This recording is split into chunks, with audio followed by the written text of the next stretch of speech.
Vous écoutez Tech Café, votre rendez-vous sur l'actualité des nouvelles technologies. Nous sommes en mai 2024 et c'est l'épisode 368. Comme annoncé durant la Google I.O. qui a eu lieu il y a de ça quelques jours maintenant, le moteur de recherche se voit profondément changer pour le meilleur et peut-être aussi un peu pour le pire. D'ores et déjà, la résistance pour continuer à utiliser une bonne vieille traditionnelle version de ce moteur de recherche de Google qu'on connaît tous dans sa version traditionnelle s'organise. C'est l'occasion pour nous de nous interroger sur le rôle de ces innovations avec de l'intelligence artificielle et des coûts à payer. On va parler encore un peu donc d'intelligence artificielle et puis on va aussi faire quelques retours sur la build de Microsoft, la conférence build de Microsoft. Je suis Guillaume Vendée, podcasteur technophile enthousiaste et je retrouve, et là dans tous les sens du terme, je le retrouve, le responsable du conducteur de cet épisode, c'est Guillaume Poggiaspala. Il était absent et il a survécu alors qu'il est même passé par Paris, tenez-vous bien. Salut Guillaume, comment vas-tu ? Mais ça va très très bien, effectivement. Je suis passé par Paris, je suis revenu, je suis en pleine forme. Et tu as profité du beau temps, j'espère. Et ben oui, donc encore plus dur est le retour. Oui, on vit une période automnale depuis de longs mois maintenant. Mais heureusement qu'on est entre nous pour passer des bons moments et supporter ces moments difficiles sur le plan climatique. Sache, Guillaume, que tu as été réclamé par plusieurs auditeurs qui disaient super, toujours un plaisir, Tech Café. Il manque juste un petit peu Guillaume Poggiaspala et ses expressions désuètes. Donc voilà, je te fais des petits appels du pied. Je suis sûr qu'il y a plein d'auditeurs et auditrices qui seront ravis de t'entendre à nouveau.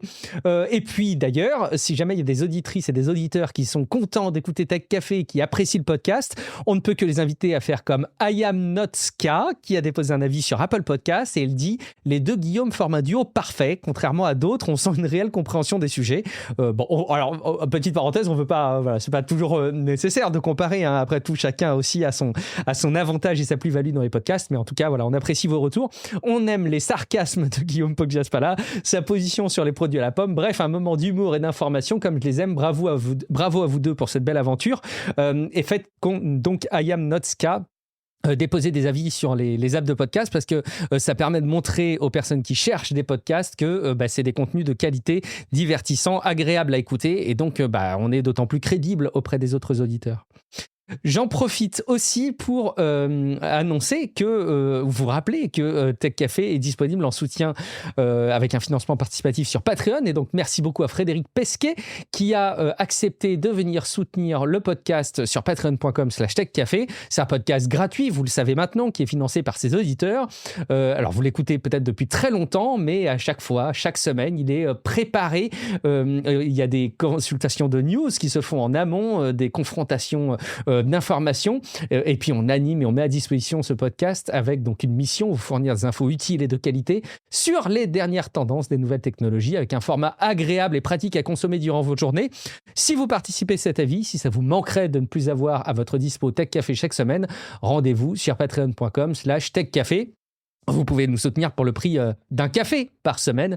Et puis, en échange, vous avez un flux personnel que vous pouvez ajouter dans votre app de podcast qui vous permet d'écouter les épisodes sans la pub. Je me dois aussi de faire le tour des interactions avec les auditeurs. Déjà, un petit mot sur Cacahuète sur Discord, parce qu'on a un serveur Discord, techcafé.fr/Discord, pour discuter entre vous et avec nous. Et Cacahuète, sur Discord, faisait un petit retour sur l'électrification de son vélo. C'est un petit sujet que j'avais partagé il y a de ça 15 jours dans Tech Café. Et voilà, c'est un sujet qui continue à évoluer. On sent que c'est difficile de faire des grandes révolutions parce que ça dépend évidemment de beaucoup de choses. Ça dépend du vélo d'origine, ça dépend des coûts, ça dépend des services qui sont associés. Mais il faisait un petit retour sur le fait que lui, il a électrifié lui-même son vélo sur la base de différents éléments qu'il a commandés. Et ce que je trouvais hyper intéressant, c'est qu'au-delà de l'apprentissage qu'il a eu dans le cadre de ce bricolage dans lequel il s'est lancé, il a du coup beaucoup appris et gagne en réparabilité sur son vélo. Ça, je trouvais ça vraiment très très chouette. Vous pouvez aller lire son témoignage sur la section mobilité du serveur Discord de TechCafé, techcafé.fr/Discord. Et puis, un dernier mot, mais on va reparler de Copilot ensemble, notamment si on fait des échos avec la build de Microsoft, avec notamment la fonction Recall. Et il y a Fred DeWitt qui faisait un petit retour sur, Guillaume, je l'ai très mal formulé, peut-être que tu auras des meilleures manières que moi de le formuler, mais tu sais, cette fonction Recall qui prend des copies d'écran de ce qui se passe sur Windows pour après faire de l'apprentissage sur ce qu'on a fait avec son ordinateur. Et je disais, je l'exprime à chaque fois assez mal, que je trouve ça un peu pas très noble sur le plan du développement. À chaque fois, moi, on m'a appris à développer des applications en optimisant la mémoire, en étant le plus économe possible. Et là, c'est vraiment la méthode de bourrin. Tu vois, on enregistre l'écran et on en tire des conseils. Bon, on peut se faire effectivement une intro Total Recall du coup, parce que allons-y, Total Recall. Effectivement, non, mais alors, je crois que je comprends ce que tu veux dire, dans le sens où effectivement utiliser J'ai du mal à dire. Un modèle de langage, c'est assez lourd. Ça va utiliser vraisemblablement un modèle dont on va parler plus loin, qui s'appelle Phi-Silica, et qui prend 4 beaux gigas de mémoire à lui tout seul. Et puis même. Le contexte, tout ça, évidemment, ça demande beaucoup de calcul.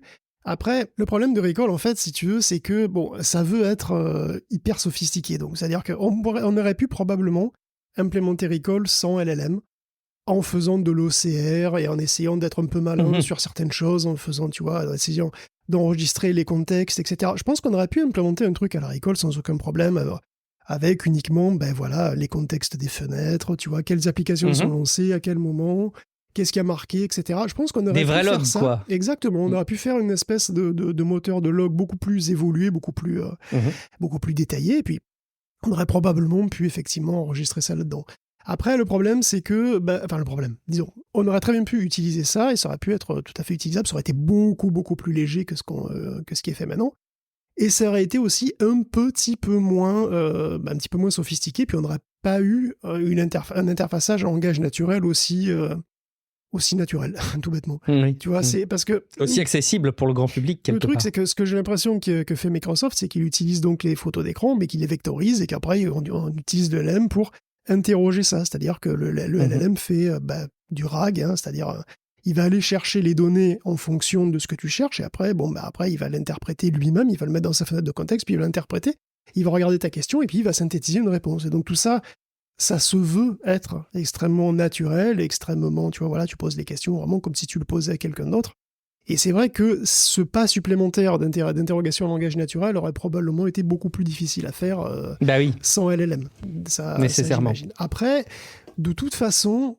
Personnellement, je trouve que Recall est une véritable catastrophe. C'est intéressant. Oui. J'avais hâte d'avoir ton retour. Mon retour à moi, c'est que j'en veux pas en fait. Parce que je trouve que Recall, c'est une fonction qui pose beaucoup plus de problèmes que ce qu'elle n'en résout. En réalité, Recall, c'est un cauchemar de cybersécurité. Parce que même si tout est local, et d'ailleurs tout est local, tout est chiffré, tout est lié à votre compte, donc les gens qui ont d'autres comptes ne peuvent pas accéder à votre Recall, tout ça, tout ce que vous voulez. Mais je veux dire, pour moi, c'est pas du tout c'est pas un argument. Enfin, je veux dire, vous avez le film d'absolument tout ce que vous avez fait sur le PC, y compris l'entrée des mots de passe, y compris les sites sur lesquels vous êtes allé plus ou moins recommandables, y compris le numéro de carte bleue, tout ça. Vous avez tout le film de ce que vous avez fait sur votre PC. Et si votre compte est compromis, parce que tout reste sur votre compte, mais si votre compte est compromis, si votre ordinateur est compromis, vous avez le log de toute votre vie sur le PC à disposition d'un pirate. Si c'est chez vous et qu'il y a plusieurs personnes qui utilisent votre compte, s'il y a quelqu'un qui utilise votre compte à votre insu, si quelqu'un, dans votre famille, par exemple, connaît votre mot de passe, comme ça, subrepticement, il peut se loguer chez vous, il peut voir absolument tout ce que vous avez fait de A à Z sur des mois et des mois et des mois. Je veux dire, au niveau de la vie privée et de la cybersécurité, à mon avis, c'est catastrophique. Et le service que ça amène, oui, ça amène un service, c'est vrai. Ça peut arriver de se demander qu'est-ce que j'ai fait ces derniers mois où j'avais fait ceci, cela, même si c'est un peu flou. Mais honnêtement, ça m'est arrivé combien de fois ? Ça t'est arrivé combien de fois d'avoir besoin de chercher dans le film de ta vie sur ton PC dans les 2 mois qui ont suivi ? Enfin, je veux dire, ça peut arriver de temps en temps, mais c'est très rare en réalité. Et donc, je pense que ça vaut pas le coup, tout simplement. Je pense que Microsoft n'a pas des masses réfléchies. Il a voulu faire une fonction qui était vraiment assez tape à l'œil, en réalité, qui a un usage, mais un usage que je trouve assez limité et qui surtout, donne une surface d'attaque, un vecteur d'attaque vraiment trop important, vraiment complètement disproportionné, quoi. Ouais, en tout cas, ton retour rejoint la position de pas mal d'experts en cybersécurité. Donc, moi, je suis pas du tout expert en cybersécurité et je peux que écouter religieusement les avis qui sont partagés à ce sujet-là. C'est intéressant d'avoir ton retour. J'ai quand même tendance à penser que, alors déjà, il y a un point qu'on doit rappeler, qu'on n'a peut-être pas assez dit, mais c'est que c'est une fonctionnalité qui est désactivable. Hein, c'est pas quelque chose qui est, même si on connaît l'orientation de ces choses-là. Attends, c'est désactivable. J'aime beaucoup cette idée. C'est désactivable. Encore heureux, j'allais dire. Mais ouais, mais c'est. Enfin, j'ai vu des personnes qui s'imaginaient que ce soit obligatoire. Tu vois. Le fait que ce soit désactivable, c'est bien, mais imagine, là encore, tu étais chez toi, tu désactives Recall. Il y a quelqu'un d'autre qui a envie de savoir ce que tu fais sur ton PC. Il le réactive dans ton dos. Tu fais quoi? Chaque fois que tu allumes ton PC, il faut que tu vérifies que Recall n'est pas actif? C'est vrai, Guillaume, je comprends tes retours, tes inquiétudes, et encore une fois, c'est des remarques et des alertes qui sont pas mal partagées ces derniers temps. Je peux pas m'empêcher malgré tout de me dire, et évidemment, je sais que ça va pas te convaincre, mais est-ce que c'est pas déjà un peu le cas? Est-ce que finalement, en consultant l'entièreté des logs d'un ordinateur, en consultant ces logs avec des interfaces ou directement en allant tapant dedans, on n'a pas déjà énormément d'informations? Et est-ce que finalement, on pourrait pas imaginer, et j'ai tendance à faire confiance à Microsoft là-dessus, de proposer quand même un environnement qui, évidemment, va pas laisser ça en accès ouvert. Tu vois, je trouve que l'accès utilisateur d'un ordinateur devient de plus en plus important et personnel, quoi. T'as raison et tort, je pense, parce que oui, t'as raison dans le sens où effectivement tu as accès à énormément d'informations. Si t'as accès au compte de quelqu'un, si tu compromets le compte de quelqu'un, tu as déjà accès à énormément d'informations. Les mails par déjà, logs. T'imagines, les logs, l'historique de connexion. Oui, sans aucun doute. Mais si tu veux, là, c'est encore beaucoup plus. Parce que tu as tout le déroulé, tu vois exactement ce que la personne voit, et bon, jusqu'à preuve du contraire, les mots de passe sont pas logués, hein, alors que là, potentiellement oui. Donc si tu veux, c'est beaucoup plus encore que ce qu'il y a, et puis surtout, c'est beaucoup plus accessible. C'est quand même une fonction dans Windows que n'importe qui peut aller voir, n'importe quel abruti peut aller voir la fonction Recall, alors qu'il faut quand même une certaine technicité pour accéder aux logs et à tous les logs les plus intéressants sur un ordinateur. Il faut quand même savoir où aller chercher, quoi. Bon, c'est intéressant d'avoir ton retour. On va pas reparler de Recall parce qu'on a déjà un petit peu parlé. Puis j'ai l'impression que les opinions sont de toute façon assez forgées. Moi, c'était vraiment, tu vois, sur l'aspect développement informatique en tant que tel, on arrive à une ère où on balance de la copie d'écran en masse et on l'analyse après. Et quelque part, j'arrive encore une fois pas bien à formuler mon impression, mais c'est assez contradictoire avec ce qu'on m'a appris à l'IUT, tu vois, pour le développement en gestion de mémoire, etc. Mais j'ai aussi vu j'ai reçu un commentaire qui disait, il me semble que ça va consommer des ressources pour finalement pas grand-chose. Et ça rejoint un petit peu ce que tu dis. C'est-à-dire qu'effectivement, les copies d'écran, elles sont archivées en tant que copies d'écran, puisqu'elles sont visibles, hein, et elles sont probablement encodées aussi pour le LLM, et donc elles sont encodées en permanence. Même quand le LLM ne les utilise pas parce que tu demandes pas de trucs, quoi. Et ça, effectivement, c'est de l'énergie qui va être consommée. Alors, ça va pas être énormément d'énergie, parce qu'a priori, ça sera fait sur NPU, qui sont des unités, donc ces fameuses nouvelles unités là, qui sont très efficaces pour les réseaux de neurones et qui donc consommeront assez peu d'énergie pour le boulot. Mais c'est quand même de l'énergie supplémentaire. Hein. Ça, on n'en pas douté. Hein. À mesurer avec la sortie des PC Copilot Plus, Windows 11 Copilot Plus, donc avec cette nomenclature, avec les tests qui seront menés. Et puis, je sais pas, peut-être que dans 5-10 ans, on se dira, mais quelle catastrophe ce truc depuis qu'il a été implémenté. Il faut interdire des recalls, ou au contraire, on pourra plus s'en passer. Réponse à l'avenir, sans autre forme de procès, Guillaume. Parmi les sujets qu'on a abordés durant ton absence, il y avait bien évidemment aussi les évolutions côté Google, avec les recherches qui évoluent. Auparavant, on tapait notre petite requête, on avait des listes de résultats avec des résultats de niveau 0, parfois, je sais pas, la météo, les paroles d'un chanson, quelques éléments de contexte, des recettes de cuisine, et puis très très vite derrière, on avait les résultats des pages, sauf qu'aux États-Unis, on a désormais les AI Overview, donc les aperçus par intelligence artificielle, qui donnent, Guillaume, plein d'infos avant les résultats qui constituent les pages des résultats de recherche de Google. Et il semble que ça change fondamentalement les choses. Écoute, le moins qu'on puisse dire, c'est que vous avez eu 2 sacrées semaines de news entre OpenAI et la Google I.O. et la build de Microsoft, tout ça. Alors vous, évidemment, ça a été les annonces chocs, tu vois, les fonctions incroyables, les trucs super sexy, les appareils les effets waouh, les démos à couper le souffle. Et cette semaine, c'est le retour à la réalité et les trucs foireux, les trucs mis comme sur quoi, le marché qui sont pas cuits. C'est toi qui les incarnes. C'est pour Bibi, évidemment. Ça. Hein. Alors, la recherche assistée par IA générative, ça avait été annoncé effectivement comme le nouveau normal à la Google I.O. Ouais. Et aux US, c'est devenu le nouveau normal. Et bon, alors, donc en gros, c'est quand même pas une totale nouveauté parce qu'il y avait eu des tests de ça. C'est ça. Le SGE, ça date il y a une petite année, j'ai l'impression. Donc, on s'attendait un petit peu à ce qu'il y ait la bascule à un moment. Et on s'attendait aussi à ce qu'il y ait des problèmes. Mais bon, la surprise, c'est qu'il y en a eu vraiment beaucoup. Et vraiment des très rigolos. Alors, d'un côté, c'était prévisible. Google affectionne les résultats des recherches Reddit. Et Reddit, c'est à double tranchant. Parfois, c'est très tranchant. Alors, tout a commencé avec une pizza. Comment faire réchauffer une pizza sans que le fromage ne coule? Question fondamentale à laquelle l'IA de Google répond que le meilleur moyen, c'est de mettre de la colle dans la sauce. Pour que le fromage tienne. Parce que la colle, ça colle. Alors, de la colle non toxique, bien sûr. Alors évidemment, faites pas ça chez vous, c'est une blague issue de Reddit, mais le robot a pris ça au sérieux. Et il a pris au sérieux beaucoup d'autres choses, beaucoup trop. Pêle-mêle, on a vu passer sur X les toubibs qui recommandent de fumer 2 à 3 cigarettes par jour pendant la grossesse. On peut laisser son chien dans la voiture en plein cagnard, il n'y a pas de problème. Et puis vous devriez manger au moins un caillou par jour. Et fait, ça, c'est aussi une blague qui était parue dans The Onion, qui est l'équivalent du Gorafi aux États-Unis. Alors, les cailloux, c'est plein de minéraux, Et le saviez-vous d'ailleurs aussi, Sandy l'écureuil de Bob l'éponge s'est suicidé. Il s'est suicidé le 14 juillet, l'autopsie a révélé qu'il était bourré au whisky et à la cocaïne. Ah bah voilà. Alors c'est marrant, mais attention, certaines anecdotes qu'on lit sur les réseaux sociaux sont pas reproductibles, alors méfiance, peut-être qu'il y en a des bidons, on sait pas. Mais bon, il est clair que la recherche générative a des soucis, elle répond à tout, quelle que soit la question, et elle a du mal avec l'humour. Elle voit pas très bien l'humour, elle voit pas très bien les blagues. Si tu lui demandes quels sont les avantages pour la santé de courir très vite avec un ciseau, il va t'en trouver. C'est cardio, et puis c'est bon pour le système immunitaire. Voilà, surtout si tu te viandes dans la boue en t'ouvrant la cuisse, c'est très bon pour le système immunitaire. Et donc au-delà de ça, Ars Technica a remarqué qu'il y a aussi de gros soucis de factualité, même alors que l'IA référence des pages fiables. Donc 2000 l'Odyssée de l'espace, c'est sorti en 2022. Ils confondent des lieux différents, ils confondent des tutos différents, pour des trucs simples, parfois. Changer son fond d'écran Windows, il te fait un tuto de 44, de 12 lignes, et tu sais pas pourquoi. Bon. Il fait aussi des erreurs évidentes de calcul entre deux dates. Il y a plus de 700 jours entre octobre 2024 et janvier 2025.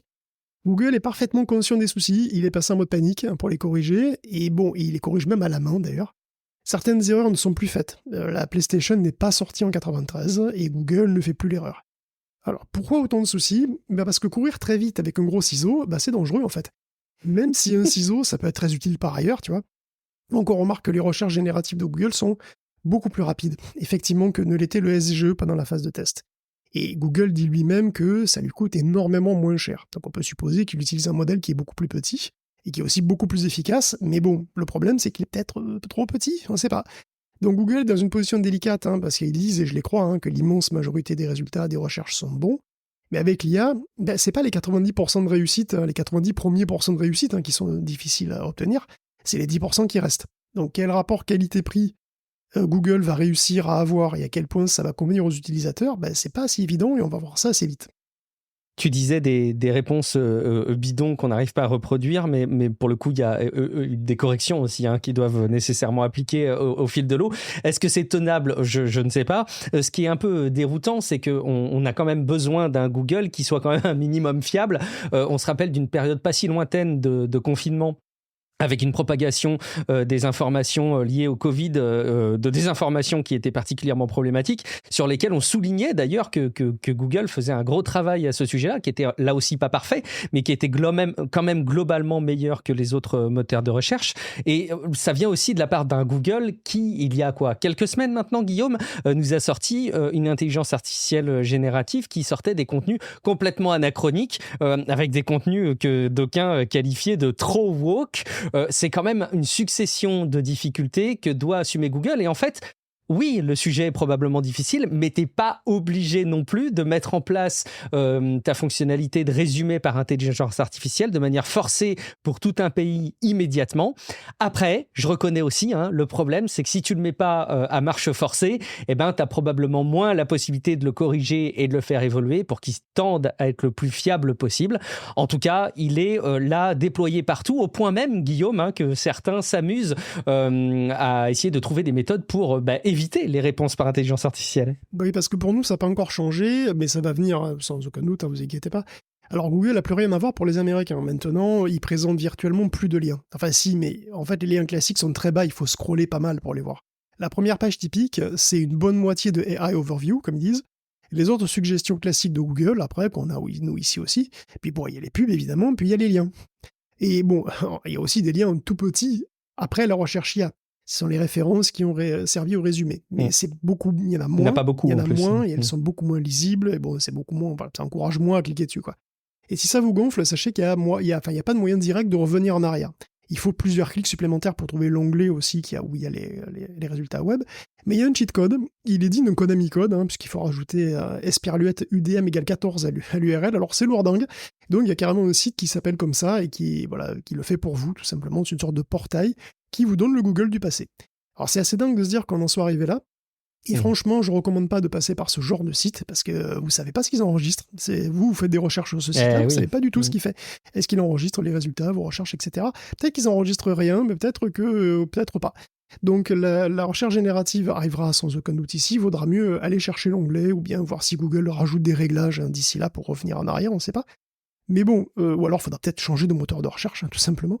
Ou faire avec. Mais j'ai l'impression de toute façon que là, c'est quand même un petit peu parti, plus ou moins marche forcée, comme tu dis, et donc le web entier va faire avec, ce qui n'est pas sans poser de très très nombreuses questions assez profondes. Ouais, bah, en tout cas, c'est là où, pour le coup, on peut apprécier, même si ça changera au fil des versions, mais que du côté de Microsoft, par exemple, des fonctionnalités par intelligence artificielle ne soient pas obligées à ses utilisateurs. Mais bon, là aussi, enfin, comme je dis, on imagine bien que dans quelques versions, s'ils sont convaincus de leur recall, ils le mettront à tout le monde. Ils seront peut-être juste allés moins vite que Google ne le fait avec les résultats par intelligence artificielle. C'est compliqué, hein, Guillaume, ces fonctionnalités, parce qu'il faut satisfaire tout le monde, il faut répondre à la hype pour être présent, il faut répondre aux attentes des actionnaires, il faut satisfaire des utilisateurs. C'est compliqué d'implémenter l'intelligence artificielle désormais. Oui, dans la position de Google qui est vraiment qui est un peu synonyme de portail pour le web, quoi. Et c'est vrai qu'au-delà des gaffes rigolotes, l'existence de cette recherche IA et sa généralisation, comme ça, peut être probablement sur d'autres aussi, ça pose des questions cruciales sur l'avenir du web même, en réalité, et de la forme qu'il va prendre dans les années à venir. Il y a le souci de factualité, de précision, c'est vraiment important, bien sûr. Mais bon, même si on fait l'hypothèse très généreuse que Google répond juste à 99,99%, voilà, et qui vous encourage plus à vous jeter du Golden Gate si vous êtes déprimé, ça va quand même transformer justement lourdement l'usage d'Internet, puisque les gens iront beaucoup moins sur les sites web si Google répond directement à tout. Et factuellement, il y a moins de liens cliquables. La première page, on a dit, il n'y a quasiment pas. Ils sont moins mis en évidence. Donc, qu'est-ce qui se passe pour le trafic des sites? Si les gens viennent plus voir tes pubs à toi, économiquement, comment ça se passe? Ça pourrait être la cata. Déjà que c'est quand même un peu la cata pour la presse et tout ça depuis des années. 32% du trafic sur le New York Times vient de Google. Et 72% du trafic organique de Forbes aussi vient de Google. 60% pour celui de USA Today. Et donc les experts sont vachement inquiets. Donc il y a les experts de chez Raptive. Raptive, ils vendent de la pub. Ils vendent de la pub pour des milliers de sites. Et ça donne dans une baisse de 25% du trafic. Ce qui représenterait une perte de 2 milliards par an. Et c'est le même son de cloche un petit peu chez Gartner. Ça, ce serait d'ici 2026. Ils admettent eux-mêmes, cela dit, que c'est très tôt pour donner des chiffres fiables. Donc c'est vraiment au doigt mouillé. Mais bon, ils sont quand même inquiets. Parce que changer Google, c'est changer le modèle économique du web dans son ensemble, et même bien au-delà, c'est aussi changer sa structure peut-être. Parce qu'après tout, qui a écrit un jour ces réponses qu'on trouve dans les réponses de l'IA? C'est des humains. C'est des humains qui écrivent pour d'autres humains. Bon, ils écrivent dans des forums, sur Reddit, dans leur blog perso, sur Stack Overflow, ce que vous voulez. Mais du coup, quelle motivation reste-t-il à ces humains de partager leurs connaissances si de toute façon tout est digéré et recraché par une IA sans visage, entre guillemets? Si Google se nourrit du savoir du web sans nourrir le web en retour, il pourrait tarir sa source d'énergie vitale. Sur Stack Overflow, on voit déjà des gens menacés de saboter ou de retirer leur réponse parce que le site a passé un accord avec OpenAI. Et les accords de ce genre, on donne quelques dizaines de millions par an et on entraîne nos IA sur vos données, c'est des choses qui se multiplient. Et d'un côté, on peut voir ça comme un progrès, finalement, puisqu'avant, et même encore maintenant, sans doute, les données étaient récoltées de manière assez sauvage, puis c'est tout.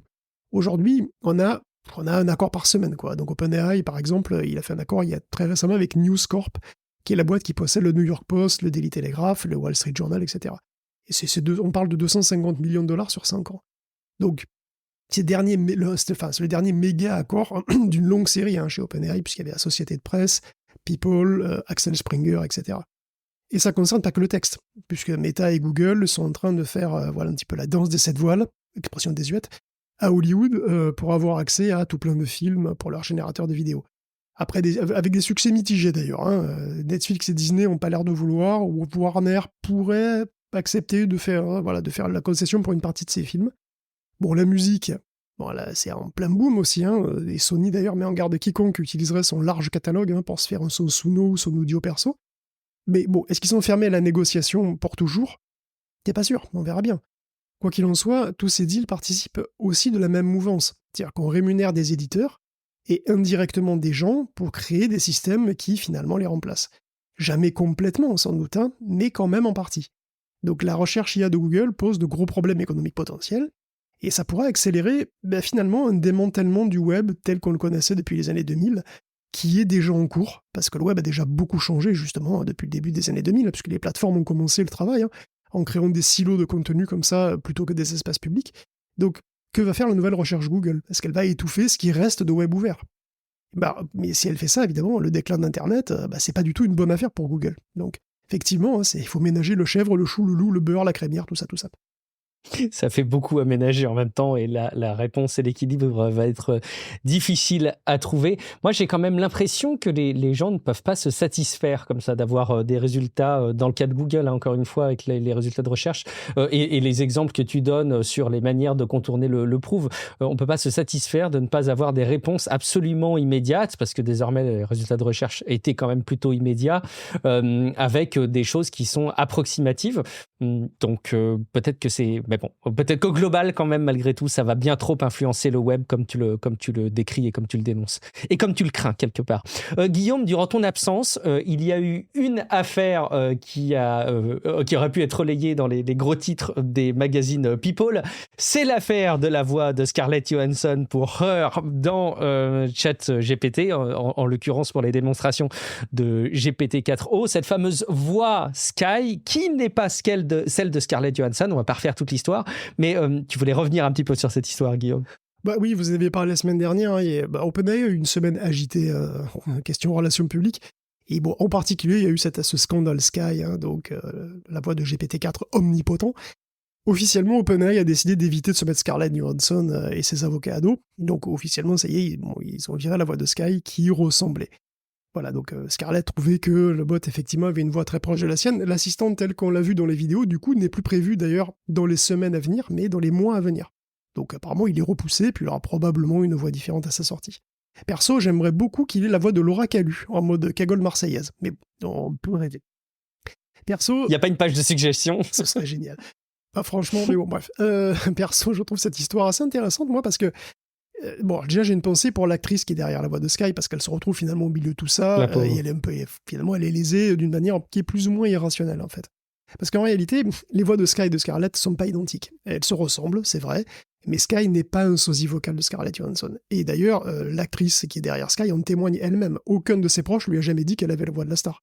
Et OpenAI ne lui a jamais demandé d'imiter Scarlett non plus. Et c'est aussi attesté que la voix de Sky est tout simplement la voix habituelle de cette actrice. Alors, finalement, d'où sort tout ce bordel avec Scarlett ?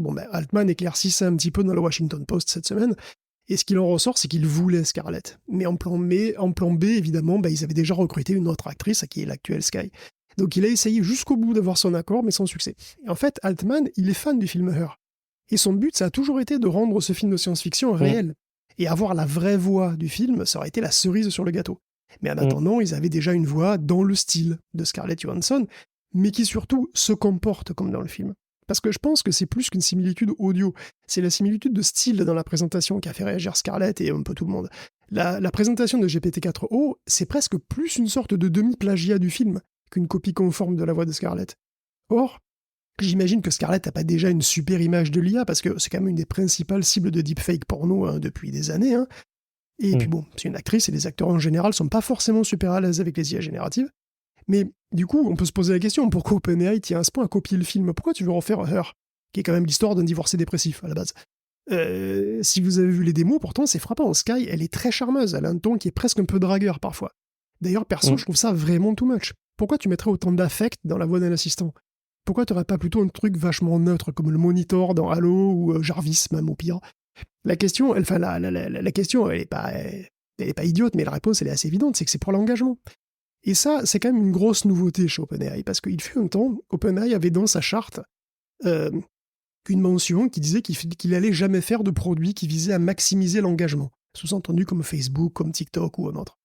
Et là, on se retrouve avec un assistant polyvalent, mais un assistant qui flirte avec toi, limite. Et ça, c'est quand même très fort. C'est même absolument génial, parce que c'est la forme ultime de manipulation de l'émotion. De l'émotion de l'utilisateur. Le chatbot connaît ton état émotionnel. Il le connaît par ce que tu dis et par la manière dont tu le dis. Et il s'adapte en produisant les émotions qu'il faut. Et là encore, par le fond et par la forme. C'est fantastique. T'imagines le potentiel en termes de fidélisation et d'engagement? Le potentiel de ciblage que ça donne? Tu imagines les dérives possibles avec les relations parasociales généralisées que ça va donner? OpenAI le fait tout de suite, mais bientôt il y aura des quantités d'autres trucs qu'ils feront.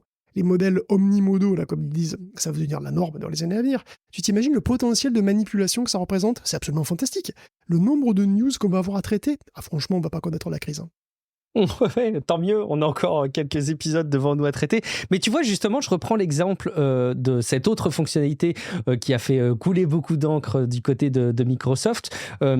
C'est Copilot, je ne sais plus comment ça s'appelle exactement, de toute façon tout s'appelle Copilot, mais tu sais, qui arrive à coacher l'utilisateur avec Minecraft. Je ne sais pas si tu as suivi cette démonstration, mais la voix qui est restituée pour cette démonstration, et pour le coup, elle assez robotique en fait. Elle se base sur les interfaces GPT-4o. Elle avait pas exprimé un petit peu de peur quand il y avait le zombie et tout? Oui, mais ça reste très mal joué et on sent que ça reste assez métallique et on sent que c'est limite un peu exagéré. J'arrive à penser là aussi que Microsoft arrive mieux à doser comment ne pas trop générer de l'engagement là-dessus qu'un OpenAI par exemple, en tout cas sur ces sujets bien spécifiques. C'est le mélange des genres, moi, que je trouve quand même très fort, parce que je veux dire, que tu aies envie d'avoir des chatbots sexy. Je veux dire, les chatbots sexy en texte, ça existe et c'est déjà... enfin, je veux dire, c'est divertissant pour déjà plein de gens depuis des années. Que tu aies envie d'avoir ce genre de truc sexy avec Sky ou n'importe quelle autre star du X, pourquoi pas, si tu veux. Mais là, c'est pas ce qu'on te propose. Je veux dire, OpenAI, il te propose un assistant universel qui, de fait, devrait être neutre. Donc, lui rajouter autant d'affect, c'est pas neutre du tout, ça, pour le coup, tu vois. Ça mélange vraiment deux choses. Donc, bref, moi ça me paraît too much. Donc, j'espère vraiment, en fait, que les voix proposées seront nettement plus neutres que ça. À suivre. Est-ce qu'on en a terminé? Non, tu voulais compléter encore un petit peu sur OpenAI, Guillaume, notamment sur les coûts induits. Bon, il y a eu des départs d'ailleurs du côté de chez OpenAI. On peut conclure effectivement, outre le Scarlet Gate, donc OpenAI a clarifié sa position, puis il a même rétro-pédalé sur des clauses abusives de ses contrats de travail, puisqu'en gros Altman a été obligé de reconnaître qu'il existait une obligation pour ses employés, pour ses ex-employés, de signer un contrat de non-dénigrement qui, si brisé, pouvait provoquer la perte des parts de la société de l'employé. Or, les parts d'OpenAI accumulées par les employés, elles peuvent représenter la majeure partie de leur patrimoine. Donc, cette prise d'otage, ni plus ni moins, ça pouvait expliquer peut-être le peu de communication fait par les récents démissionnaires, comme Ilya Sutskever, par exemple, qui est quand même un des fondateurs, et qui est parti, apparemment, à plutôt bon terme. Et de fait, on a eu cette semaine des infos sur pourquoi la division super alignement a été dissoute. En fait, elle était censée faire des recherches sur les risques potentiels des futurs super IA qui pourraient poser des super risques, donc. Et donc, il y en a un autre qui est parti. Juste après Ilya, c'est Ian Lake, un autre cadre donc important, collaborateur de Sutskever dans la division. Il est parti et lui, il a révélé, il s'est pas privé, il a révélé qu'en réalité, ils étaient toujours en dèche de ressources, quoi. V-Information confirme qu'OpenAI s'était engagé à préserver donc 20% de ses capacités de calcul aux recherches sur les risques et l'alignement des modèles, présents et futurs, et ils l'ont jamais fait. Donc Ian Lake estime sur X qu'OpenAI, en s'auto-investissant de la mission de créer une super intelligence, se donne aussi une très lourde responsabilité. Oui, exactement comme dans Spider-Man. Et pour résumer, il estime qu'ils prennent pas trop ça au sérieux, quoi. Plus préoccupé, je cite, par les nouveaux produits clinquants. Donc, Ian n'a même pas attendu la clause de non-dénigrement, enfin, je veux dire que ça disparaisse, ça pourrait s'exprimer. Donc, quand la nouvelle est sortie, c'est-à-dire que tout ex-employé allait pouvoir parler librement sans risquer de perdre 80% de son PEA, je me suis dit égoïstement, super, on va voir des potins. Et bon, pour le moment, ça reste assez calme, donc je suis un peu déçu. Voilà. Il y a peut-être vraiment pas grand-chose à dire, ou alors les gens finissent de discuter avec leurs avocats, donc je reste à l'affût. Oui, ils prennent peut-être que consultation pour ne pas dire de choses qui pourraient leur causer des problèmes ultérieurement sur le plan juridique. Guillaume, on enchaîne avec une autre rubrique où tu as voulu tenter de nous éclairer et qu'on arrive enfin à se positionner dans cet épisode pour savoir si les modèles de langage sont fondamentalement, oui ou non, idiots. Alors, Guillaume, tu t'es retroussé les manches et tu t'es plongé dans ce sujet. En guise d'introduction, je voulais faire un petit peu de sociologie. à travers les modèles de langage. Parce que les modèles de langage, c'est des modèles de langage. Et donc, du coup, ils sont quand même un peu liés à la société qui les utilise, quoi. Et il y a pas mal de choses intéressantes qu'on peut glaner en regardant de plus près les détails qui semblent a priori pas super importants, voire même carrément barbants. Parmi ces détails, il y a le tokenizer. Tous les modèles de langage, tous les chatbots, donc ils viennent utilisant. Et on peut le voir tout simplement comme une manière de compresser le texte, si on veut. Donc, au lieu de considérer le texte lettre par lettre, on encode les mots ou les parties de mots sur un nombre fixe d'octets. En général 2. Donc on a un dictionnaire de jetons. Voilà, chaque jeton, il correspond à un mot, à un groupe de mots, ou à une partie de mots.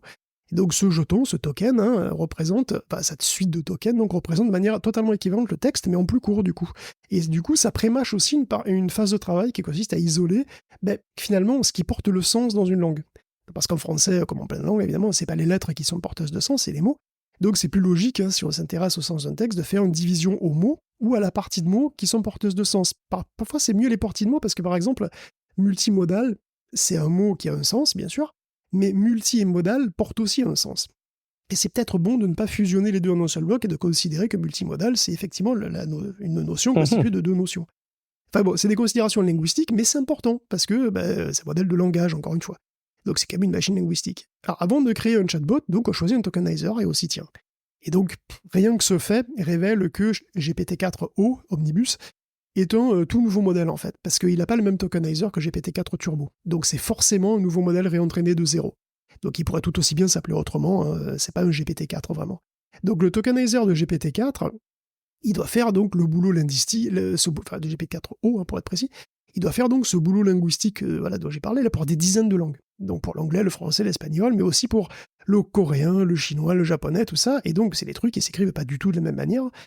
Et en chinois, d'ailleurs, on pourrait croire que c'est facile, que les porteurs de sens, c'est juste les idéogrammes. Donc on pourrait avoir un token par idéogramme, c'est plié. Sauf que pas du tout, parce qu'en fait, il y a énormément de mots ou d'expressions qui forment un sens complet et propre et qui prennent plusieurs caractères chinois. Ça doit être l'enfer. Donc c'est beaucoup plus compliqué que ça. La division que choisit donc le tokenizer d'OpenAI pour GPT-4o, c'est de voir quels sont les mots ou les expressions les plus importantes et celles qui reviennent le plus dans une langue et qui essaient de capturer au mieux la langue, et donc quelque part aussi la culture d'un pays particulier. Et c'est là que c'est rigolo, c'est là que ça devient rigolo, parce que comment les cultures sont représentées à travers le tokenizer. Sur Medium, il y a Henry Henglo qui s'amuse à dresser pour chaque pays la liste des tokens qui représentent des expressions ou les mots les plus longs. Chaque langue même d'ailleurs. Je pense que c'est peut-être pas chaque pays, c'est chaque langue, ce qui est subtilement un peu différent. Mais... Et donc ces tokens qui représentent les mots les plus longs, ils encapsulent du coup des sens complexes qui sont très fréquemment utilisés dans une langue donnée. Sinon ça ne vaudrait pas le coup d'en faire un token spécifique. Et donc en anglais, tu as les expressions les plus longues qui sont tokenisées, qui sont les mots les plus représentatifs, sont télécommunication, redistribution, internationally, transformation, technologically, etc. Et donc tu vois qu'il y a beaucoup de mots en rapport avec la tech, avec l'innovation, avec l'international, etc. Alors on pourrait juste se dire, c'est juste les mots les plus longs de la langue, c'est tout, tu vois, ça n'a pas l'air aussi con, télécommunication, c'est long. Et en fait, pas du tout, c'est pas si simple. Si on regarde le japonais, par exemple, les expressions les plus longues encapsulées dans les tokens sont les mots qui expriment la gratitude et la politesse. Pour le coréen, c'est les mots qui expriment la gentillesse et les services en ligne, étrangement. Pour les Allemands, on a la ténacité, le professionnalisme, le partage. Et donc la saucisse. Et donc selon les pays, peut-être, j'ai pas vu, mais non, mais saucisse c'est trop court, donc c'est pas côté c'était bourse, non. Ouais, ça doit être ça. Et donc je vous donne pas les listes de tout dans tous les, parce qu'évidemment en allemand et en coréen, je pourrais pas vous donner les mots. Mais donc selon les pays, on n'a pas du tout les mêmes registres en réalité sur les tokens les plus longs. Et ça c'est assez marrant. Et donc en France, on a des mots comme caractéristiques, entrepreneurship, professionnel, entrepreneurial, supplémentaire, fonctionnalité, mais on a aussi des trucs comme établissement, scientifique, universitaire, électronique, etc. Donc on a des mots très entrepreneuriaux, finalement, et pas mal scientifiques universitaires, quoi. Alors, j'ai gardé le meilleur pour la fin. En chinois, du coup, ça donne quoi ? Au chinois, ce qui est marrant, c'est qu'il y a une quantité invraisemblable d'expressions relatives au porno et aux jeux d'argent en ligne. Alors là, gros paradoxe, mais il y a une explication derrière ça. Oui, parce que parmi les premières expressions, on a quand même vidéo porno japonaise gratuite et vidéo shot gratuite, qui font plein de kanji en réalité, enfin plein d'idéogrammes chinois, donc un constat qui a fait évidemment grincer des dents pas mal de chinois et qui montre, pour le coup, la limite de cette analyse. Parce que, effectivement, est-ce que les Chinois sont vachement beaucoup plus intéressés par le porno japonais que nous ? Non, en réalité. Mais du coup, le tokenizer, comment il fait pour faire ça? Il recense sur le web les mots qu'il trouve finalement. Donc le tokenizer, il a été calculé en fonction du contenu accessible au robot sur Internet dans les langues données. Et donc ça veut dire que le web en chinois accessible est de mauvaise qualité. Et ou aussi que les filtrages d'OpenAI sont complètement foireux. Mais dans tous les cas, ça peut avoir une influence réelle sur l'utilisation du chatbot. Parce que s'il y a une représentation de la langue qui est ultra biaisée à la base, ça va se ressentir sur les performances aussi. Donc là, pour le coup, c'est pas un souci pour OpenAI parce que le modèle n'est pas en exploitation officielle en Chine, de toute façon, mais ça pourra en être un pour les Chinois, pour les boîtes chinoises qui veulent faire leur modèle, parce qu'il faut de la bonne qualité pour faire un bon modèle. Et donc, c'est assez rigolo de voir effectivement les différences culturelles à travers ces petits outils que sont les tokenizers des LLM.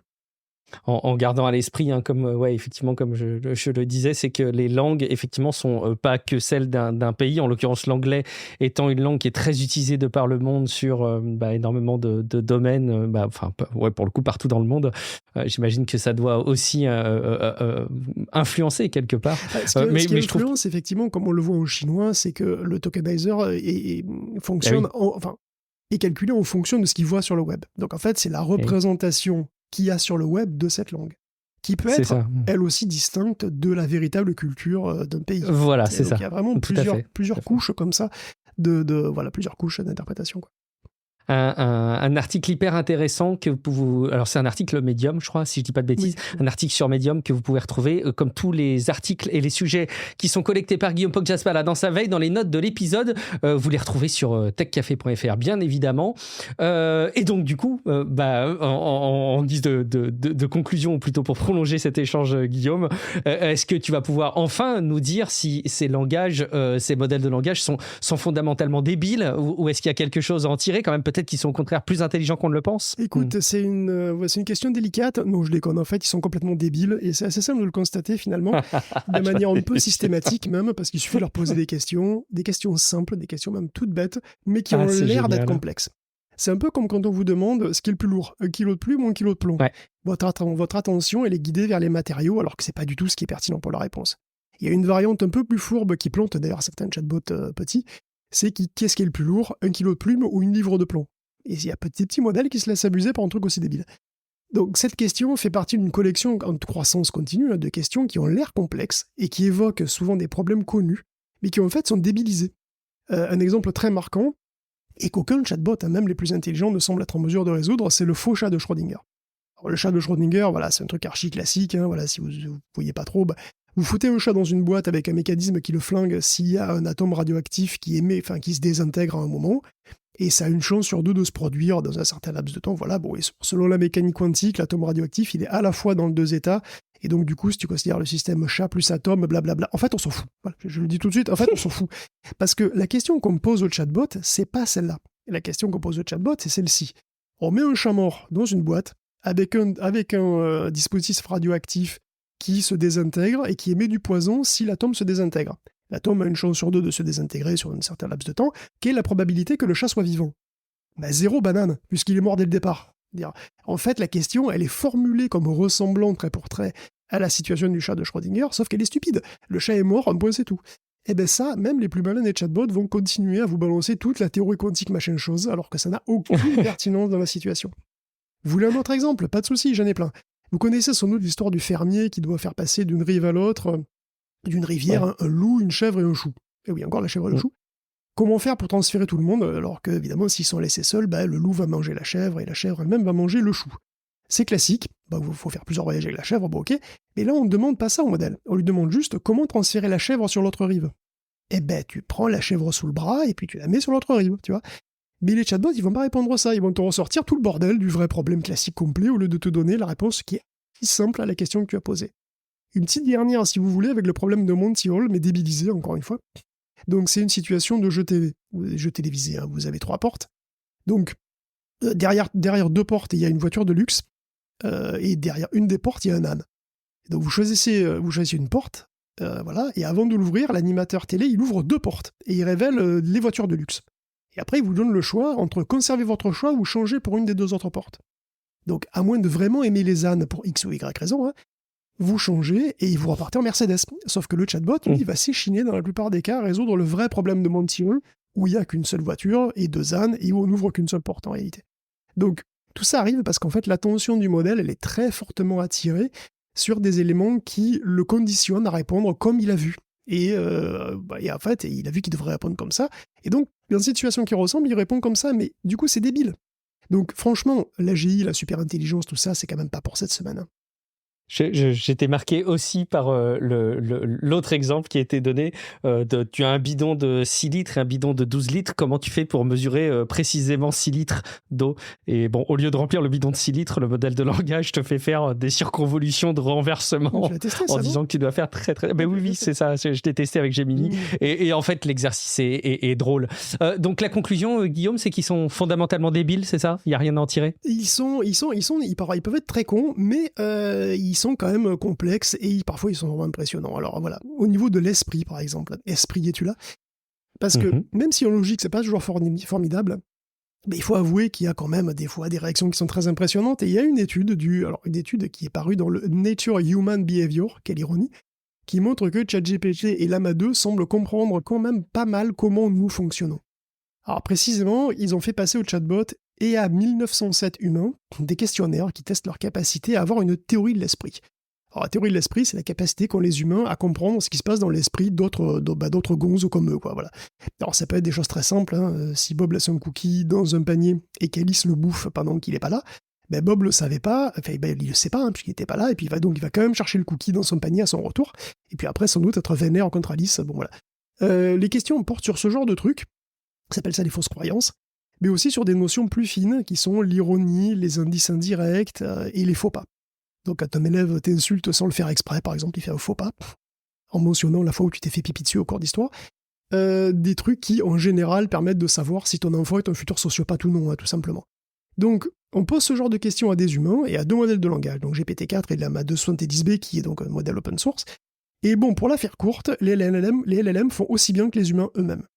En fait, GPT-4 fait même mieux à tous les tests, sauf les faux pas. Et Llama 2, c'est un peu l'inverse. Il est meilleur sur les faux pas, il est un petit peu en dessous pour tout le reste. Les chercheurs d'ailleurs se demandent si c'est pas parce que GPT-4 est ultra poli et prudent et conditionné à être comme ça, que ça peut pas l'handicaper dans son analyse des faux pas, parce qu'il est tellement gentil qu'il veut blesser personne, lui, tu sais, oulala. Et bon, est-ce que ça veut dire que les LLM ont effectivement une théorie de l'esprit? Alors là, sans doute pas, mais honnêtement, je peux pas le prouver. Pour d'autres experts, cette étude prouve pas grand-chose en soi, hein, puisque d'ailleurs, ils disent que les humains répondant eux-mêmes sont peut-être pas à leur maximum, parce que c'est des travailleurs d'Internet précaires, hein, recrutés sur des plateformes, voilà, comme souvent. Et bon, faut pas en tirer des conclusions hâtives, et pas anthropomorphiser à outrance ces logiciels. Les auteurs de l'étude eux-mêmes révèlent qu'ils ont été quand même très surpris par les performances des IA, ils s'attendaient pas du tout à ça, et sans leur prêter la capacité de vraiment nous comprendre, entre guillemets comprendre, cette étude montre que les chatbots de haut niveau se comportent d'ores et déjà comme s'ils nous comprenaient. Et finalement, une simulation parfaite d'un truc, en termes d'effet sur l'environnement, c'est quand même exactement comme le vrai truc. Et donc, quand tu combines ça à un assistant qui a une voix suave et un ton charmeur, ça devrait marcher très très bien. Du coup, alors qu'est-ce qu'on doit en déduire? Ils sont débiles, ils sont pas débiles? Tu viens de me donner l'exemple et le contre-exemple. Il faut en déduire que c'est compliqué, et j'ai même un gros travail de champ anthropique pour l'étayer. Parce que, comme vous le percevez là sans doute, hein, ce qu'on essaye de faire avec difficulté, c'est d'éviter à la fois de sous-estimer et de surestimer les IA. Et c'est pas simple parce que les deux sont assez faciles. Parce que voilà, elles savent simuler des choses de très haut niveau, et sont pourtant toutes à la fois très nulles sur des trucs évidents, donc elles sont à la fois débiles et savantes. Donc c'est pas des systèmes faciles à analyser, et on a même l'habitude, on a l'habitude de dire que les IA sont des boîtes noires en plus, donc qu'on peut pas les analyser. Et ça, c'est pas complètement vrai. Elles sont difficiles à analyser, mais c'est pas difficile, ça veut pas dire impossible. Et la preuve, c'est qu'Anthropic y arrive, un peu, mais de mieux en mieux. Alors il y a 8 mois, en supplément, je crois, je parlais d'une étude d'Anthropic, déjà, donc Anthropic, c'est les papas du chatbot Claude, qui avait fait une sorte d'IRM, un petit modèle de langage, donc c'était un tout petit truc, il y avait une seule couche, hein, il avait entraîné d'ailleurs pour l'occasion. Les conclusions étaient déjà assez excitantes parce que, même dans un petit modèle joué comme ça, ils avaient réussi à sonder des groupes de neurones et à les associer à des fonctions linguistiques spécifiques. Alors, détection des parenthèses, écriture en alphabet arabe, notion de choses comestibles, etc. Cette semaine, Anthropic a publié une étude qui fait la même chose, mais cette fois sur Claude Sonnet. Et Claude Sonnet, c'est un modèle commercial de très grande échelle. Et il est très très sophistiqué. Sonnet, c'est le point moyen en fait de chez Anthropic, il y a Opus qui est le poids lourd et Haiku qui est le point mouche. Sonnet est déjà très performant, hein, il est au niveau de certaines versions de GPT-4. Donc, c'est on peut le voir vraiment comme une sorte d'imagerie médicale in vivo d'un vrai modèle utilisé par des millions de gens. Et ça, c'est inédit quand même, hein, donc c'est vraiment ambitieux. Alors, on ne connaît pas la taille de Sonnet, ça reste un secret de chez Anthropic, mais on sait qu'il est très complexe. Et les chercheurs se concentrent sur une couche centrale. Donc le cerveau de Claude, hein, si vous voulez, comme celui de tous les autres chatbots, d'ailleurs, ça peut se représenter comme une succession de couches de neurones, des dizaines de couches comme ça. Il y a une entrée, alors l'entrée c'est le prompt, hein, qui est encodé sous forme de nombre, puis cette liste de nombres, elle va passer de couche en couche en étant progressivement digérée par le modèle jusqu'à la sortie. Et la sortie contient la réponse. La réponse, c'est la probabilité du mot qui suit.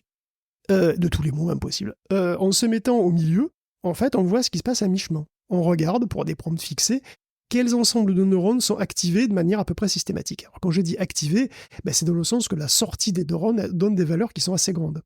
C'est-à-dire qui contribuent significativement à ce qui sera envoyé dans la couche suivante. Donc, ces motifs, ces ensembles de neurones caractéristiques, il faut les trouver. Et ça demande énormément de calculs. Parce qu'on parle vraiment de plein de neurones. Il y a des centaines de millions de neurones au bas mot dans une couche donnée de Claude. Donc, chaque ensemble de neurones est lié à une caractéristique qui peut être interprétable, à quelque chose qui a un sens sémantique, quelque chose qui a un sens pour nous aussi. Des caractéristiques comme ça, ils en ont trouvé des millions. Et ils en présentent donc quelques-unes pour illustrer, alors que le simple, par exemple, un groupe de neurones qui s'allume quand on parle du Golden Gate. Il y en a un autre qui s'intéresse qui s'allume quand c'est des neurosciences. Il y a un groupe qui s'allume quand on parle de transport public. Et un autre, par exemple, sur les attractions touristiques. Il y en a un qui s'allume sur les erreurs de code. Et c'est là qu'il faut bien voir que c'est quand même extrêmement fin, parce que le groupe de neurones qui s'allume dans les erreurs de code, il s'allume vraiment que dans les erreurs de code. Si vous faites une faute de frappe dans un programme informatique en Python, il va s'allumer. Si vous faites la même faute de frappe dans un texte qui n'est pas un code informatique, il ne s'allumera pas. Donc ça veut dire qu'il a conscience, en quelque sorte, du fait qu'on est en train de coder ou pas. Donc ces groupes de neurones sont associés à des concepts qu'on peut cartographier même. Le concept San Francisco, il active un groupe de neurones, et il y a des sous-groupes qui peuvent être trouvés pour la ville, pour les codes d'aéroport de la ville, et ils sont eux-mêmes dans une région plus grande qui est activée dans le contexte de la Californie. Donc en gros, c'est comme si le rangement était logique quelque part. C'est pas un truc qui sort de... On peut presque dire que c'est fractal dans le sens où si on regarde un certain niveau de détail, on voit un groupe qui s'occupe de la Californie, puis on zoome, on découvre qu'en fait, il y a plein de sous-concepts reliés, puis après des sous-sous-concepts, etc. Donc, alors, vous allez dire, tout ça est magnifique, mais à quoi ça sert ? Alors, déjà, c'est beau, voilà. Ça montre que les LLM sont des systèmes qui sont éminemment complexes et fascinants, et qu'ils sont en partie interprétables, et qu'on peut en partie au moins les analyser. Mais au-delà, il y a un aspect quand même pratique, parce que si on connaît le groupe de neurones qui s'active pour ceci ou cela, on peut manipuler le comportement du modèle sur ceci ou cela. Imaginons qu'on active chirurgicalement les neurones du Golden Gate. Ils l'ont fait. Donc en fait, on prend le groupe de neurones du Golden Gate et puis on les met tous au max. On les met tous au taquet. Bon. Le modèle, il va se prendre littéralement pour le Golden Gate. Si tu lui demandes qui il est, il va te dire « je suis le Golden Gate ». Il va te parler tout le temps du Golden Gate. Si tu lui demandes de résoudre ton devoir de maths, il va le faire en te parlant du Golden Gate. Et ce qui est extraordinaire, c'est que ça marche aussi à l'envers. C'est-à-dire que tu peux neutraliser certains concepts.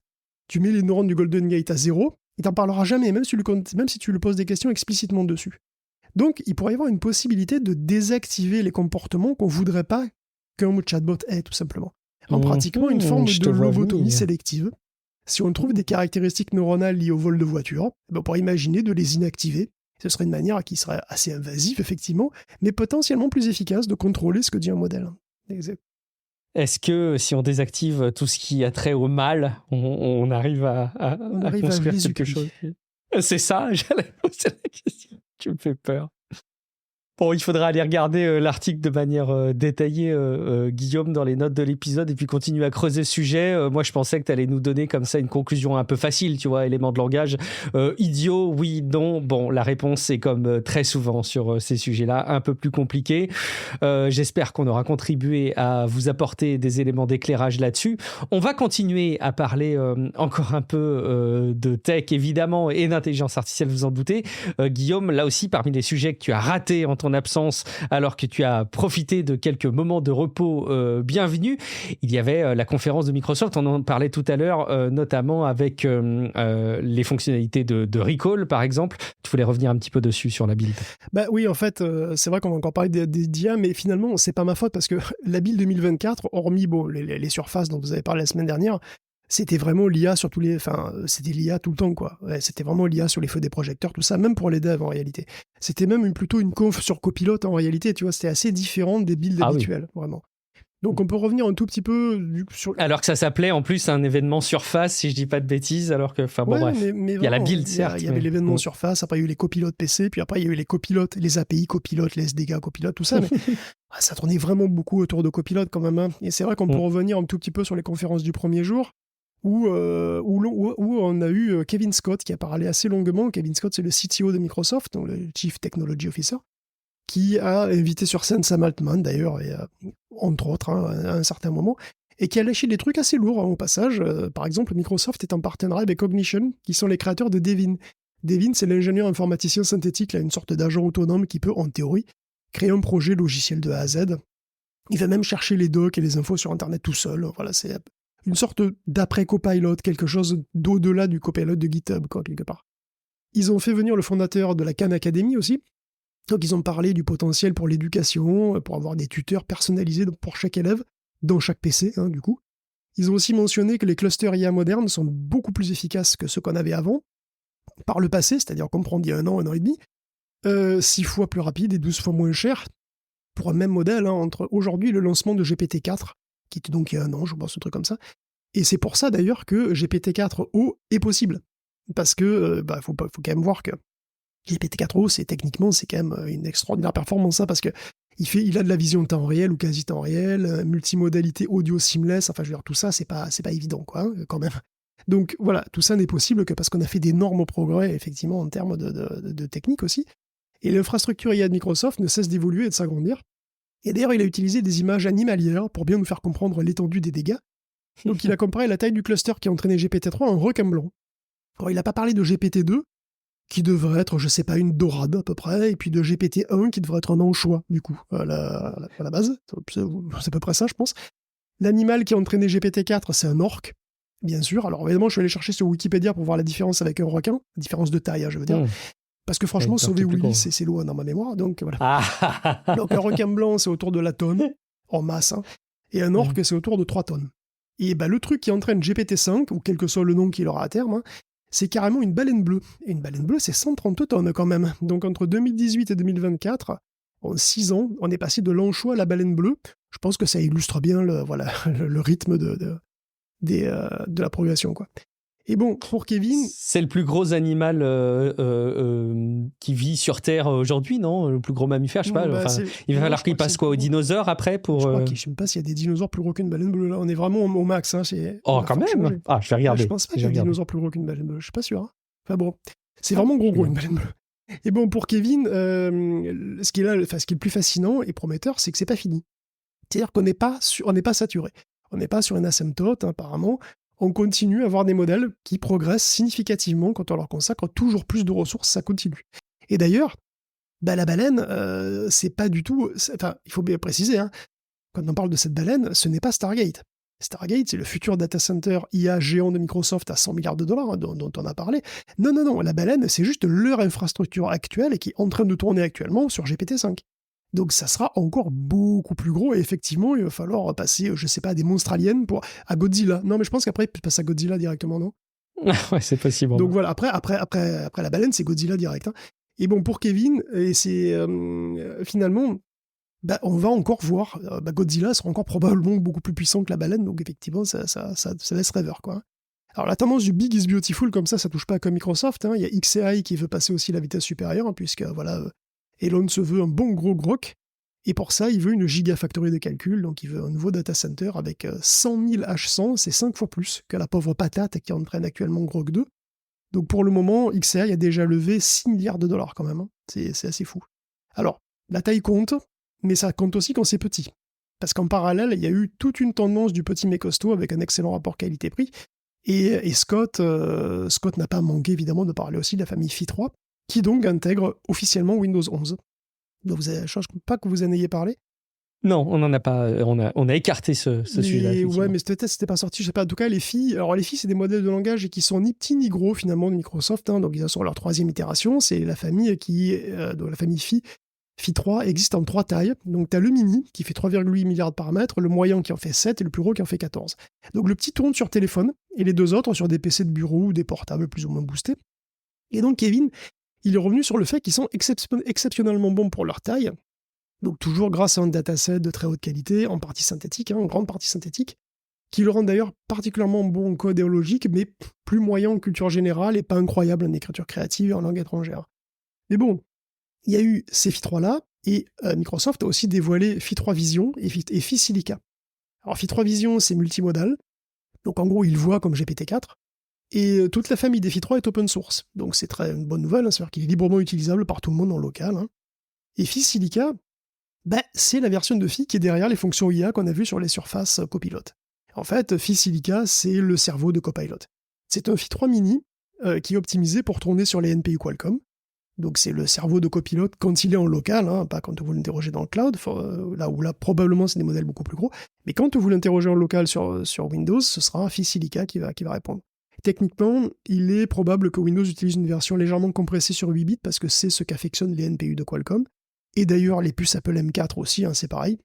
D'ailleurs, c'est comme ça que les M4 affichent le double de teraops par rapport à avant, puisque les M3 étaient optimisés pour du 16 bits, alors que les M4 sont optimisés par du 8 bits.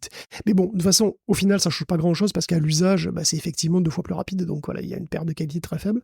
Et du coup, ça veut aussi dire que laisser le modèle résident en mémoire, ça va prendre 3,8 gigaoctets de RAM en permanence, puisqu'il fait 3,8 milliards de paramètres en 8 bits.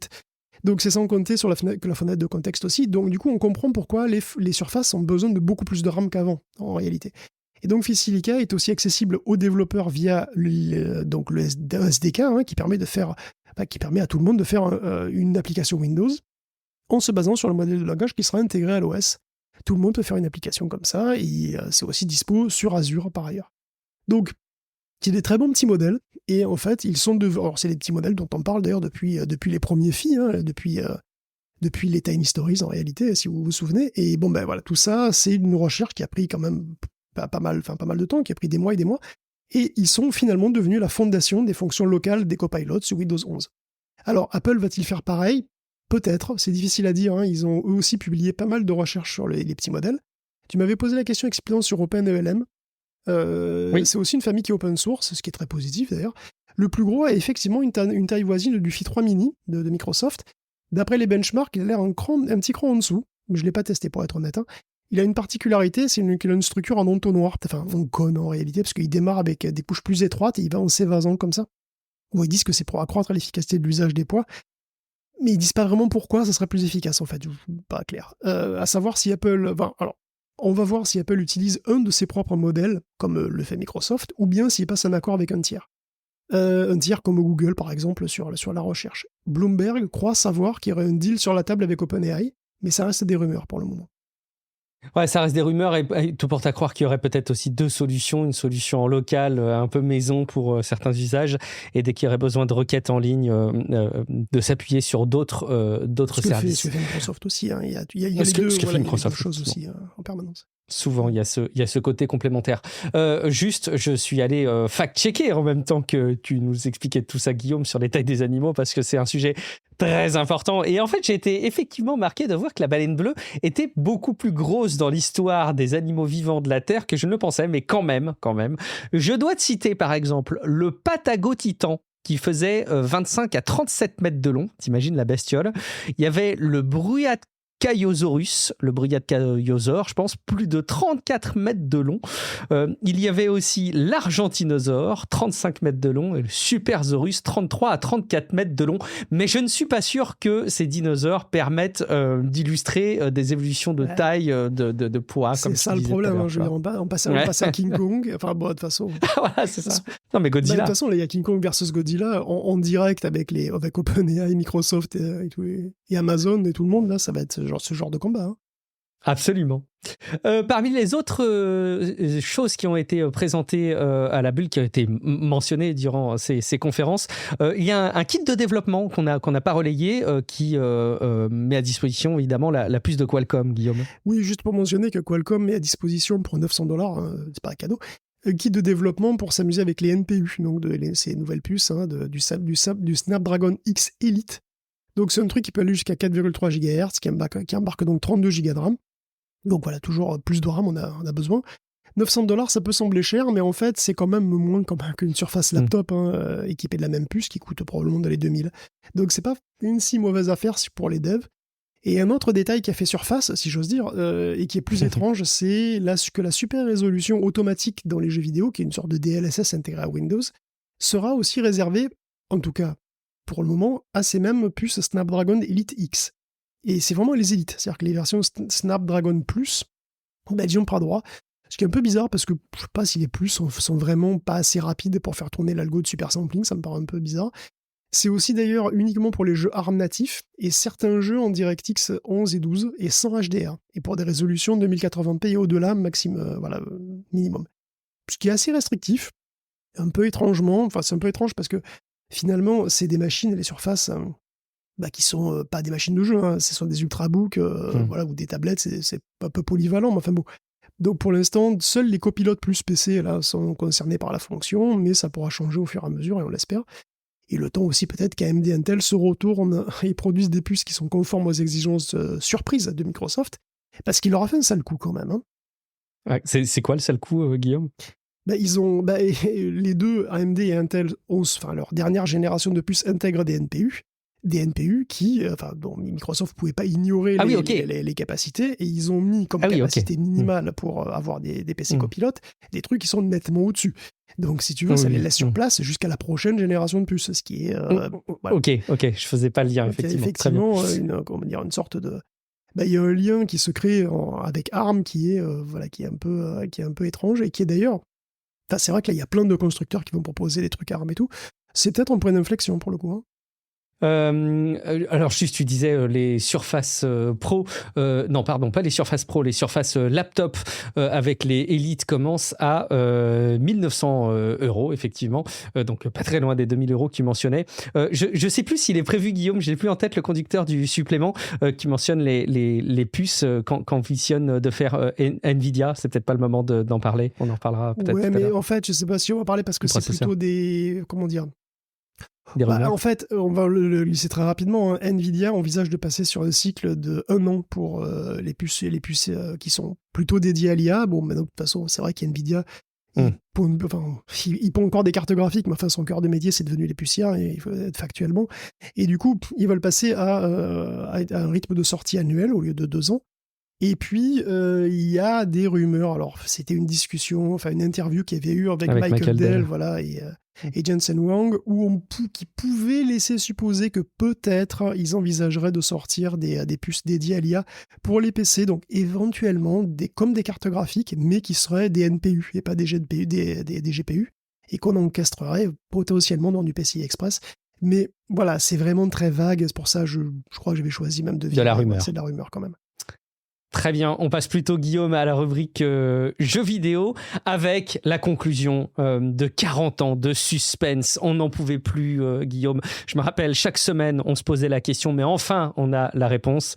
Atari rachète enfin un télévision. Et oui, ils viennent de les racheter. C'est vrai que si ça avait eu lieu il y a 45 ans, littéralement, ça aurait pu avoir un retentissement considérable sur l'industrie du jeu vidéo. Et aujourd'hui, ça a à peu près le même retentissement qu'un pet de mouche le soir au fond des bois. Parce que c'est juste la marque Atari, qui est une coquille vide, qui rachète la marque Intellivision, qui est une autre coquille vide. Donc, mis à part faire un collier, je vois pas trop l'objectif. Et encore, tu sais que le deal n'inclut même pas toute Intellivision, puisqu'Atari ne pourra pas avoir le plaisir de posséder cette espèce d'anomalie qu'on appelle l'Amico, et dont on a parlé probablement il y a 4 ans. Enfin, on a parlé probablement de ça il y a 4 minutes, il y a 6 ans, je sais pas. C'est toujours pas sorti. Le truc a essayé de vendre des NFT comme tout le monde en 2021. J'ai perdu plus ou moins sa trace depuis. À ma connaissance, ce truc est toujours pas sorti.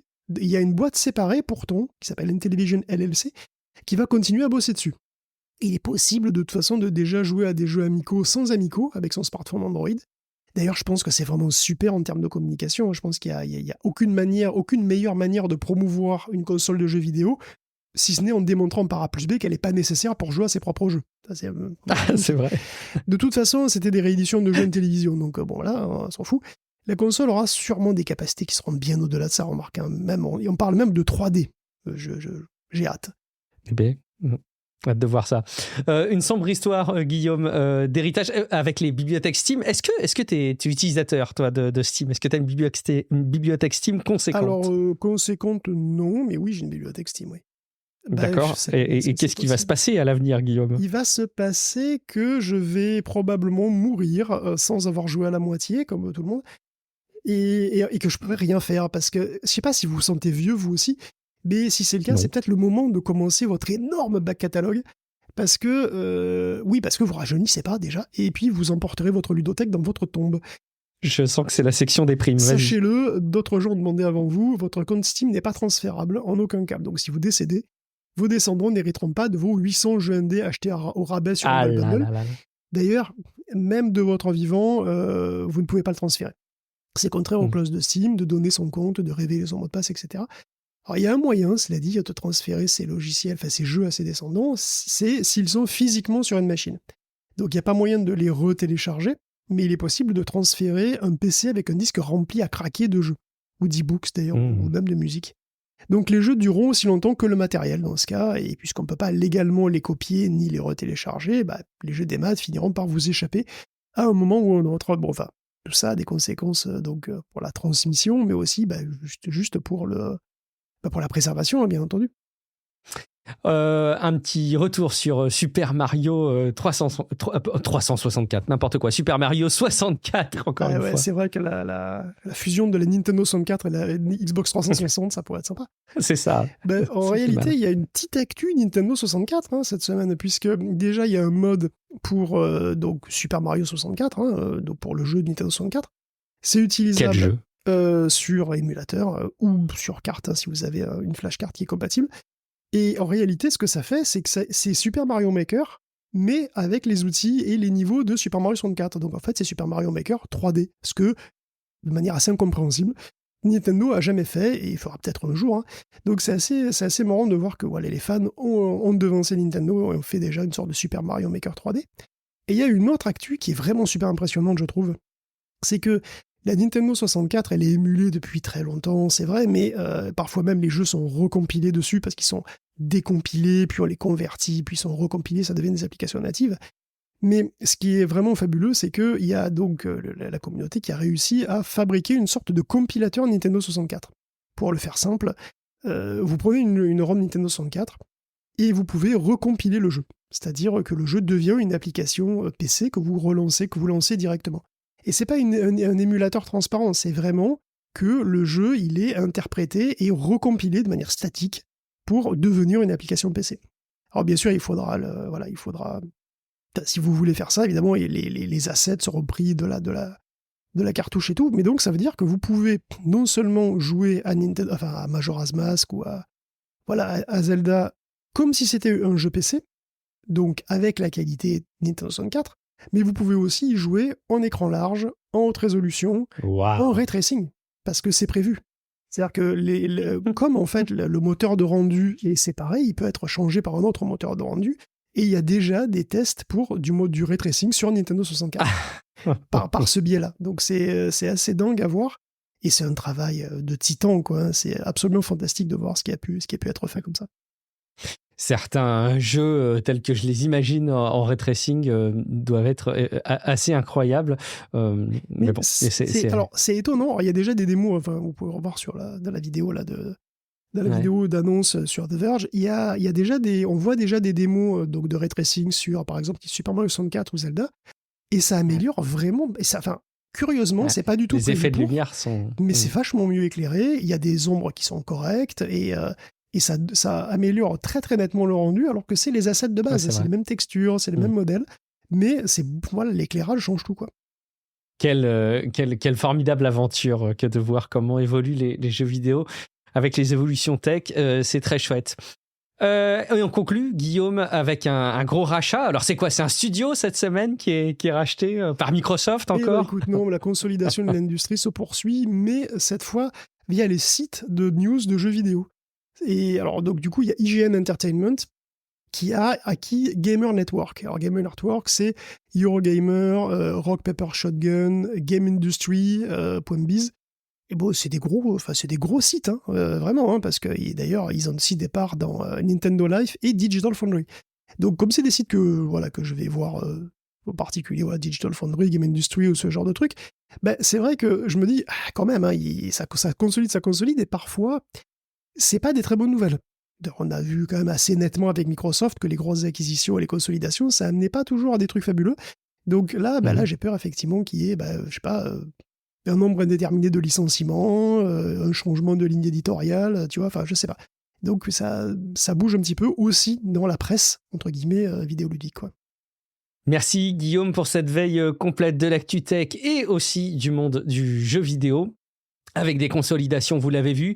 C'est un grand plaisir de te retrouver pour Tech Café. J'espère que vous avez passé, évidemment, vous qui nous écoutez, un très bon moment. Et surtout, d'ailleurs, que ça vous est utile. Voilà, vous l'avez compris, hein, c'est aussi notre vocation avec Tech Café de faire en sorte que vous passiez un moment agréable, mais qui vous serve concrètement. Si jamais c'est le cas, on compte sur vous, évidemment, pour aller envisager un soutien sur patreon.com/techcafé à la hauteur de ce que vous considérez être importantes les infos que vous avez dans Tech Café.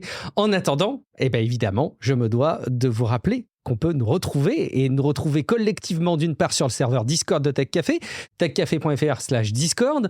Vous pouvez aussi nous retrouver sur techcafé.fr. Alors, petite anecdote, j'ai dû batailler un petit peu puisque j'ai migré le site Tech Café et patatras, j'avais fait la migration hier et ce matin à 5h25, j'ai constaté une intrusion et donc il y avait des fichiers PHP qui s'étaient rajoutés un peu partout, un peu effrayant. Bon, j'ai réagi notamment avec l'hébergeur et puis de mon côté, normalement tout est réglé désormais. Ça, c'est pour la partie collective.